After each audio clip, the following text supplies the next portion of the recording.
तो आपको बताते चलें कि इंटरनेशनल क्रिकेट काउंसिल ICC ने T20 फॉर्मेट की नई रैंकिंग जारी कर दी है। न्यूजीलैंड के खिलाफ मतलब थोड़ी सी वो कहते हैं ना बैटिंग में कमी बेशी को देखते हुए बाबर आजम जो हैं वो T20 फॉर्मेट में चौथी पोजीशन से नीचे आ चुके हैं और 5वें नंबर पर आ चुके हैं। इनके 753 रेटिंग पॉइंट्स हैं, जबकि मार्करम ने चौथी पोजीशन हासिल कर ली है। इसी के साथ साथ अगर देखा जाए तो ICC की रैंकिंग में बाबर आजम को धचका लगने के साथ साथ शाहीन की 3 दर्जे तरक्की भी हुई है। ICC वनडे फॉर्मेट में बाबर आजम का पहला नंबर है, लेकिन T20 में कहीं ना कहीं कमी बेशी का शिकार हैं। और आगे जो एक हैरान कुन बात यह है कि आगे वर्ल्ड कप भी आ रहा है, T20 वर्ल्ड कप है, तो बहुत ही अफसोसनाक सूरत हाल जारी है। इसी के साथ साथ भारत के शुभमन गिल जो हैं वो भी दूसरे नंबर पर हैं। तो नाज़रीन, आपके सामने सारी रैंकिंग्स मौजूद हैं। अब सवाल ये उठता है कि हमारे प्लेयर्स कैसे परफॉर्म करेंगे। आगे जो वर्ल्ड कप आ रहा है वो बहुत अहमियत का हामिल है, तो देखना यह है कि हमारे प्लेयर्स क्या उसके लिए तैयार हैं या नहीं। तो बढ़ते हैं अपने शानदार पैनलिस्ट की तरफ। माशाल्लाह से आज मेरा पैनल जो है वो रंगारंग है। तो सबसे पहले आपकी मुलाकात करवाती हूँ आप सबकी जान, क्रिकेट की शान हाफिज इमरान। अस्सलाम वालेकुम। वालेकुम सलाम, बहुत शुक्रिया मीरा आपका। दूसरी जानिब नाज़रीन, फॉर्मर क्रिकेटर, बेहतरीन परफॉर्मर आमिर नज़ीर साहब। अस्सलाम वालेकुम। वालेकुम सलाम। मीरा कैसी हैं आप? ठीक है, मैं बिल्कुल ठीक हूँ, उम्मीद है आप भी खैरियत से होंगे। तीसरी जानिब नाज़रीन, आज आपकी मुलाकात करवाने जा रहे हैं ऐसी शख्सियत से, शाहीन आफरीदी या शाहिद आफरीदी जिसकी बात की जाए, आफरीदी लाला फैमिली की बड़े सारे जो है ना वो फ़ैन हैं, लेकिन एक ऐसी शख्सियत मेरे साथ मौजूद है जिन्होंने शाहिद खान आफरीदी के मुतालिक एक किताब लिखी और उस वक्त लिखी जब उनके कैरियर का बिल्कुल आगाज़ था। और एक कह लें कि आप पहली किताब लिखना और फिर उन तक पहुंचना ये हर किसी के बस में नहीं होता था उस वक्त। आज का दौर तो ये है कि बस सोशल मीडिया पे वीडियो डाल दी, रिप्लाई आ गया, सब कुछ हो गया। ये तब की बात है जब किताब लिखना एक बहुत मुश्किल और ऑथेंटिसिटी का नाम था। तो आज आपकी मुलाकात करवाने जा रही हूँ कैसर सगीर साहब से। अस्सलाम वालेकुम। वालेकुम अस्सलाम, थैंक यू सो मच। उम्मीद है सर आप खैरियत से होंगे। अल्हम्दुलिल्लाह बिल्कुल ठीक ठाक। जब मैंने सुना कि आपने जिस तरह से किताब लिखी, आपकी मुलाकातें उनसे जारी हुई, उस वक्त में जब तक के कैरियर का आगाज़ होता है, एक नई नई फेम मिली होती है, तो वो कहते हैं ना कि प्लेयर्स भी थोड़ा सा ज़रा कतरा रहे होते हैं सबसे मुलाकात करने में। लेकिन आपने बताया कि आपकी उनसे माशाल्लाह खासी मुलाकातें ऑलरेडी जारी थी और उन्होंने अपनी दोस्ती का एक मान रखते हुए आपसे इंटरव्यू किया, मुलाकातें की, आपने अपनी किताब मुकम्मल की। तो सवाल ये उठता है कि क्या शाहिद आफरीदी आज भी वही हैं जो उस वक्त थे? शाहिद अफरीदी बहुत आगे जा चुके हैं। माशाल्लाह। यकीनी बात है कि माशाल्लाह एक लेजेंड बन चुके हैं और जो कुछ भी उन्होंने परफॉर्म किया उससे हटकर जो उन्होंने सोशल वर्क शुरू किया है, हाँ। उस हवाले से माशाल्लाह वो एक अपने ख़ास मुकाम पर हैं। हाँ। लेकिन मैं समझता हूँ कि जब 96 में उन्होंने 23 सेंचुरी बनाई थी, 37 बॉल्स पे आई थी, उसके बाद से ही उनका रूल शुरू हो गया था। और मुझे याद है कि 2 क्रिकेटर थे जिनको लोग मिलना चाहते थे, जिनसे कह लें कि इंटरव्यू करना स्पोर्ट्स जर्नलिस्ट भी इतना आसान नहीं था उनके लिए। हाँ। उनमें एक शाहिद आफरीदी थे और दूसरे शोएब अख्तर थे। बिल्कुल ऐसे ही है। और मुझे मतलब ये भी इजाज़त से लगा कि मैंने इन दोनों का कंबाइंड इंटरव्यू भी किया है। क्या बात है, जो हमारा एक फीचर कहलाता था, जिसमें हम 2 प्लेयर्स को आमने सामने बिठाते थे, फिर उनसे क्वेश्चंस होते थे। तो बहुत अच्छा मेरा उनके साथ ताल्लुक़ रहा। लेकिन आप इस लिहाज से अगर बात करें कि आफरीदी में कोई चेंज आया, हाँ। तो यकीनी बात है बहुत बड़ा चेंज आया। यानी आज अगर आप किताब लिखना चाहें दोबारा से उनके ऊपर तो वो थोड़ी मुश्किल पेश आ सकती है। यकीनी बात है अब उनकी मसरूफियात बहुत ज़्यादा बढ़ गई हैं, लेकिन अब वो सोशल वर्क कर रहे हैं ऑल ओवर द वर्ल्ड, उनके टूर्स होते हैं, सारा कुछ होता है, इस लिहाज से मुश्किल होगी। अब ये कहें कि उनको एक्सेस करना कितना मुश्किल है, तो यकीनी बात है वो भी मुश्किल होगा, इतना आसान नहीं होगा। क्योंकि उस वक्त उनका सिर्फ फोकस क्रिकेट था। वो क्रिकेट खेलते थे, टीम आती थी लाहौर, पल कॉन्टिनेंटल में स्टे करते थे, उससे पहले सनफोर्ड लिबर्टी में टीम स्टे करती थी। तो वहाँ उनके पास ज़्यादा एक्टिविटीज़ नहीं थी, यानी कि क्रिकेट खेलना, प्रैक्टिस के लिए जाना। तो उस वक्त मेरा ख्याल टाइम था आफरीदी के पास आज की निस्बत ज़्यादा। हाँ। लेकिन ये था कि उस वक्त भी बहुत कम लोग थे जो आफरीदी को इंटरव्यू कर पाते थे। इवन मैं नाम नहीं लेना चाहता, लेकिन चंद बड़े अखबारात भी मुश्किल से ही उनको एक्सेस कर पाते थे, क्योंकि आफरीदी ऐसा नहीं था कि जो हर एक से मिलना चाहता हो या इंटरव्यू देना चाहता हो। तो उनके साथ साथ दूसरे क्रिकेटर हैं, उनके साथ भी मेरा बहुत अच्छा ताल्लुक़ रहा। और हमारे पैनल में हाफिज़ इमरान साहब है, माशाल्लाह बहुत अच्छी तरह जानते हैं इन चीज़ों को। नहीं, एक तो ये कैसर साहब का मैं बहुत मशकूर हूँ। ये मेरे अवलीन उस्ताद हैं, अल्लाह ताला इनको सेहत तंदुरुस्ती और ज़िंदगी दे। और आज अगर मैं कुछ लिख रहा हूँ, कुछ बोल रहा हूँ, तो इब्तदाई तौर पर सबसे पहले अगर जिन्होंने मुझे मौका दिया था तो वो कैसर साहब थे। बहुत कम वक्त गुजरा, फिर ये कनाडा चले गए और अभी इन्होंने शाहिद की आफरीदी साहब की बात की है।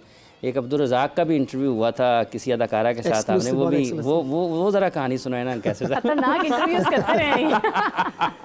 असल में देखें ना ये सब चीज़ें करने और के ये जो साहब बैठे हुए हैं दरम्यान में मुस्कुरा रहे हैं, इनकी मंगनी या शादी भी कवर की हुई है उन्होंने। अरे क्या बात है भाई, उसकी तस्वीरें तो मैं चाहूंगी कि जरूर शेयर की जाए। ज़रूर बिल्कुल।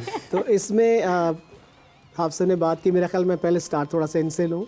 माशाल्लाह आज इनको इस लेवल पे देख के, इस मुकाम पे देख के मुझे बहुत खुशी हो रही है। माशाल्लाह। मुझे तकरीबन 22 साल हो गए, मैं पाकिस्तान से बाहर हूँ, कनाडा में रहता हूँ और बहुत पुरानी यादें हाफिज़ साहब के साथ हैं। लेकिन मुझे इनकी जो सबसे अच्छी बात लगती है ना कि ये उस चीज़ को याद रखते हैं। हाँ। किया तो आपने बहुत से लोगों के साथ बहुत अच्छा होता है, लेकिन बहुत कम लोग होते हैं जो उस चीज़ को याद रखते हैं और उन्हीं को अल्लाह ताला बहुत अच्छा मुकाम देता है, तरक्की भी देता है।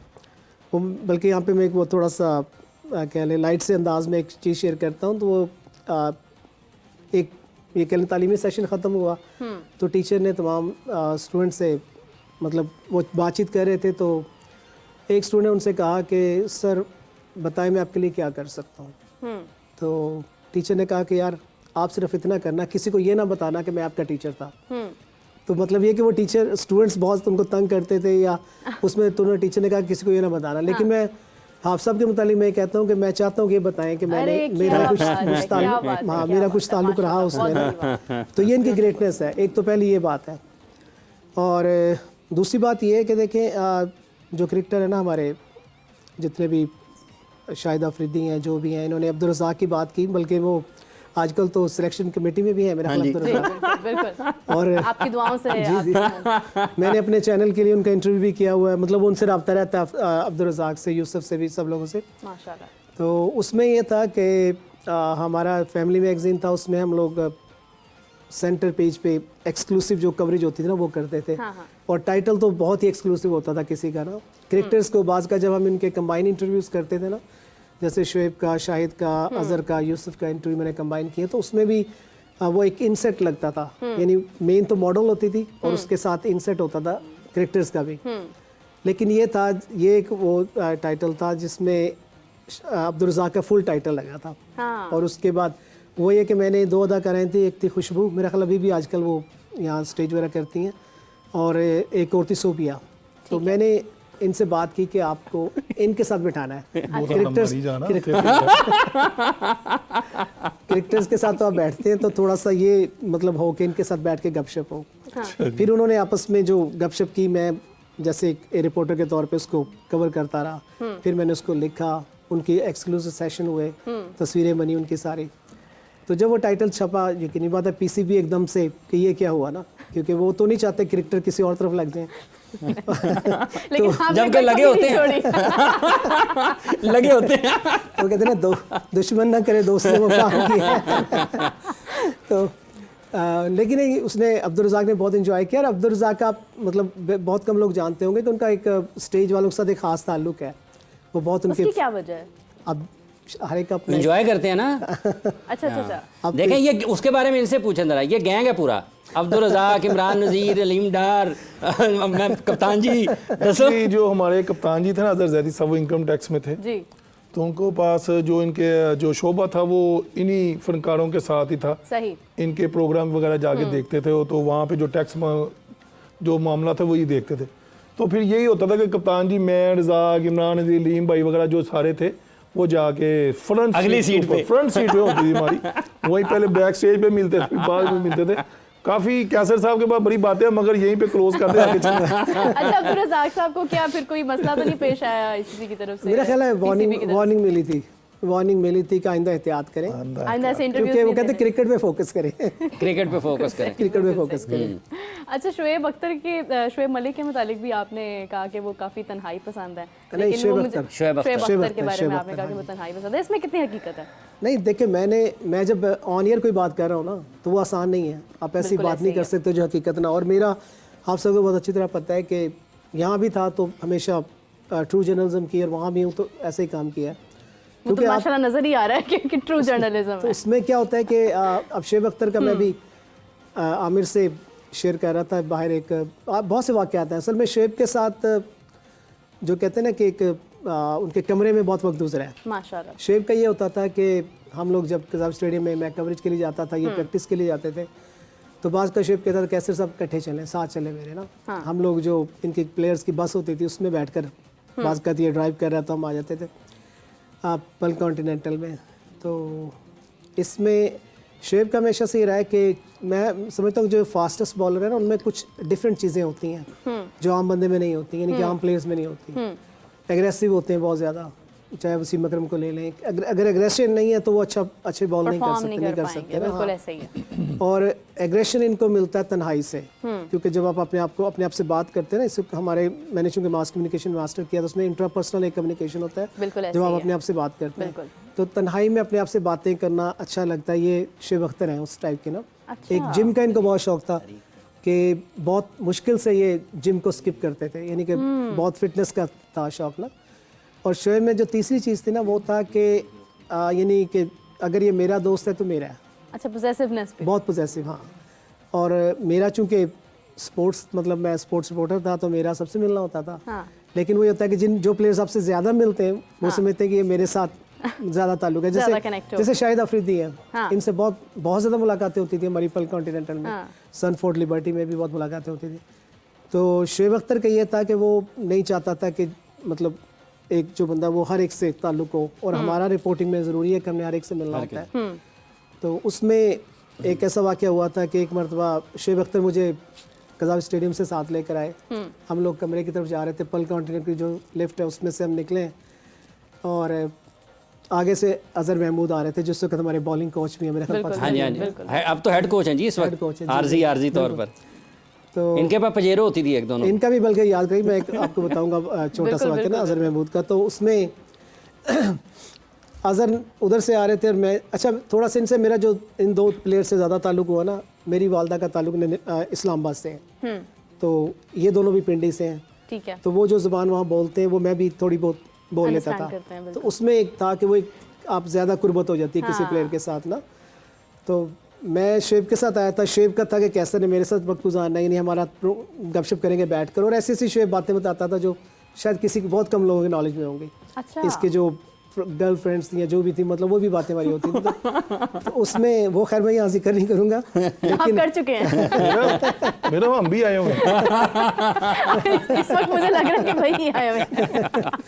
तो उसमें अजहर आए वहाँ से सामने से। अब अजहर का था जी वो कैसर साहब किधर हैं, बड़े अरसे बाद नजर आए ना। अजहर ने मेरी बात नहीं सुनी कि मैं किधर जा रहा हूँ, किस लिए यहाँ पर आया हूँ। अजहर ने मेरा बाजू पकड़ा और मुझे खींचते हुए अपने कमरे में ले गए ना। और मैं उनसे कह रहा हूँ कि यार वो मैंने शोएब से मिलना है, बात करनी है ना। अजहर ने नहीं सुना। तो उसके बाद मुझे अजहर ने जो भी बात करनी थी उनके कमरे में वो बैठे बात करते रहे। तो जब मैं वहाँ से वापस आया ना और मैं शोएब के कमरे की तरफ गया तो कमरा लॉक था। तो मैंने सोचा कि शायद शोएब कहीं गए होंगे, सही इंतज़ार नहीं किया। लेकिन उसके बाद मुझे महसूस हुआ कि शोएब के रवैये में फ़र्क आ गया। अच्छा। यानी कि वो इतनी सी बात है ना कि भी मेरे साथ आए हैं और मुझे छोड़कर आप किसी और के साथ चले गए, इसमें मेरा कोई कसूर नहीं था। अजहर की जो ग्रिप है वो तो दुनिया जानती है कि कितना मजबूत बंदा है वो ना। और मैं कोशिश के बावजूद अपनी वो ग्रिप नहीं छुड़ा सका उनसे। तो वो उसके बाद हमारे ताल्लुकात में ना थोड़ा फ़र्क आया। और उस वक्त मेरा भी प्रोसेस चल रहा था बाहर जाने का, तो मतलब इतना ताल्लुक नहीं रहा। लेकिन मेरा ख्याल है कि आज से कोई 2-3 साल पहले मैंने शोएब को कॉल किया, मुझे नंबर कहीं से मिला शोएब का, तो मैंने कॉल किया। उसने कॉल पिक की और हमारी थोड़ी सी बात भी हुई।